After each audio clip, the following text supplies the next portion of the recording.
Carlo Ancelotti, la fin de mon aventure au Real Madrid sera décidée par le président. Ancelotti ne doute pas que les joueurs qui l'écartent de l'équipe se plaignent de lui auprès de leur famille et de leurs amis. Dans le podcast de l'acteur Giacomo Poretti, l'entraîneur italien admet également qu'il se sent souvent sous-estimé.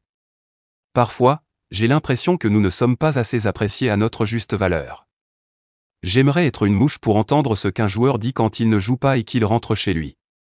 Beaucoup de joueurs se sont disputés avec moi, a-t-il avoué. Beaucoup de joueurs ont eu des problèmes avec moi, mais à la fin tout a été résolu. Il y a eu un joueur, que je ne nommerai pas, qui, lorsque je lui parlais dans le vestiaire, se mettait une serviette sur le visage pour ne pas m'entendre.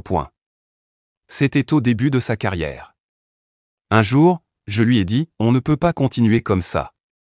Il y a des joueurs qui, quand vous les laissez sur le banc, ont du mal à vous. C'était au début de sa carrière.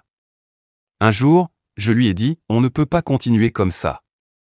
Il y a des joueurs qui, quand vous les laissez sur le banc, ont du mal à vous saluer le matin, a-t-il ajouté. En ce qui concerne son propre avenir, Ancelotti a laissé entendre que le président Florentino Pérez aurait toujours le dernier mot. Ce n'est pas moi qui vais décider de la fin de mon aventure au Real Madrid. C'est clair pour moi. Le président décidera, tôt ou tard. Mon fils, entraîneur adjoint, David ? Il sera un bon entraîneur, a-t-il déclaré.